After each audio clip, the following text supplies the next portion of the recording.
چې دغه ټپکې اخلي د ټپکې روپۍ واپس کوي نه 2 کیلو کاټ هم کوي. وروره چې دی د الله نه بالکل یریږي نه، دی به خدای خبر چې الله له څه جواب ورکوي. وروره دا خو اوچته معلومیږي چې سود دی، زیاتی دی، یو خر ته یې موی دی هم پرې پوهېږي چې دا زیاتی دی. انسان خو لا پرېږده، دا ولې دونه زیاتی کوي وروره؟ دا خو موږ غریب خلک په 1000-1200 روپۍ ټپکه واله او دی ته بیا ته مفته ورکوه. ظالمانو شات خو والې هغې کې هم 2 کیلو کټ وکړئ، نو ټپکه څه له کټ کوئ؟ دونه زیاتی خو مه کوئ که نه، پوه شوې؟ د الله نه لږ ویرېږئ، د الله د رسول نه لږ ویرېږئ. پټیو باندې 4.5 لکه روپۍ خرچه راغلې وروره، او 15 پیټۍ دي. دغه پټۍ دي ښه، دغه پیټۍ دي وګوره، مچۍ نن راوړې دی، راوتل دي. د نن مچۍ راوړې ده. او څو فرېمه ده؟ 3-4-5 فرېمه مچۍ ده.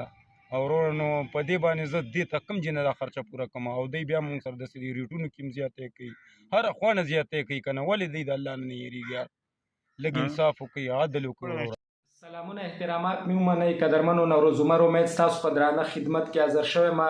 قدرمنو پرون یوه ایشو چې ده هغه مخې ته راغلې ده، هغه دا چې د ترناپارم د دواړو مارکیټونو چې کوم یونین دی د دوی په خپله اصطلاح باندې چې یاره مونږ د دغه مارکیټونو یونین یو، دوی راغلي دي د مچووالا په حق کې چې دی فیصله کړې ده. وایي مونږ د مچووالا غمخواران یو او مونږ چې دی د دوی په زړه بدیدونکي خلک یو، نو دوی ته یو پرېکړه ورولې ده، هغه دا چې 1 کیلو کټۍ به چې دی دا ځل کمه کېږي د مچووالا نه. نو دا دې باندې چې دی مبارکۍ یو څو کسانو ورکړي دي، خو په دې باندې زمونږ د مچووالا چې کم یونین دی، کم چې مچووالا دي، کم چې فارمران مونږ ورته ویلی شو، هغه ډېر زیات په دې باندې خفه دي، ډېر زیات په دې باندې ناراضه دي. وایي چې یاره دا د دوی په حق کې یو قسم غولونکې فیصله ده، دا د دوی دپاره توهین دی، دا د دوی دپاره چې دی بېعزتي ده، ځکه چې دوی دا خبره قطعاً په خپلو خبرو کې په خپلو غوښتنو کې یاده کړې نه وه. دوی وایي چې زمونږ غوښتنه خو د ټپکې واپس کول دي، زمونږ غوښتنه خو په مارکیټ کې چې دی د صفایي د نه خرڅولو غوښتنه وه، چې په مارکیټ کې به هیڅ تجار چې دی هغه به صفایي نه اخلي تر څو زمونږ آینده کوالټي برابره شي.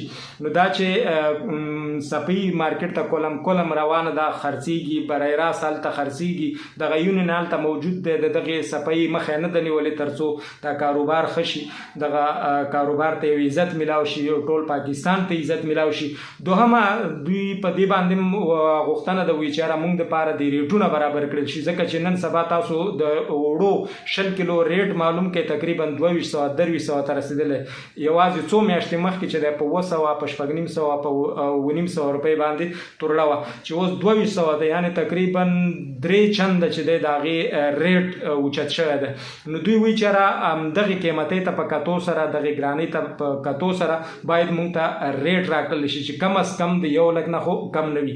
نو که چېرته دغه یونین رښتیا د دې خلکو غمخواران وي، رښتیا د دوی د غمه مړه وي، نو دوی د دغه ریټ باندې کوشش وکړي، دوی د ټپکه ورته واپس کړي. دا هیڅ کله نامنظوره ده. نو په همدې اساس باندې د ځینو ملګرو ویډیوګانې مخته راغلي دي، چې یوه ویډیو یې دا هم ده، دا به در سره شریکه کړم، چې دا د بونیر زمونږ ملګري دي، ډېر تکړه ملګري، سردار ولی صاحب، هغوی دغه پرېکړه کړې ده، هغوی خپله ویډیویي احتجاج ریکارډ کړی دی د دغې فیصلې په هکله. نو هغه راځئ چې وګورو، که نورې څومره ویډیوګانې ما ته د ملګرو لخوا لاسته راغلي، وخت په وخت به له تاسو سره شریکې کړو. دا تاسو او دا ویډیو. بسم الله الرحمن الرحیم. زمونږ د ملګرو په مشوره باندې زه دا یو څو مادې بیانوم، چې د اوله ماده دا ده چې د کومه فیصله چې د پېښور یونین کړې ده دا زمونږ ته بالکل نامنظوره ده. ټپکه به واپس راکوي او د شاتو ریټ به 1 لک روپۍ لګوي، ځکه چې زمونږ صاف سوتره شات ورکوو. نو صفایان یې هم کړي دي، نو ریټ 1 لک روپۍ غواړو، ځکه چې ډېر زیاتې خرچې پې کېږي او مچووالا ډېر قرضداری دي. وسلام.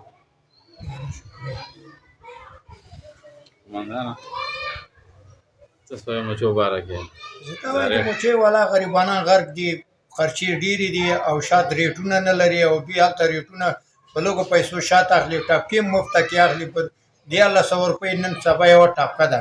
نو مونږ یې د کومه کو دا پیسې ورته مونږ ټپکې واخلو، ټپکې مونږ نه پرېږدو، کاته کېږي دو سلام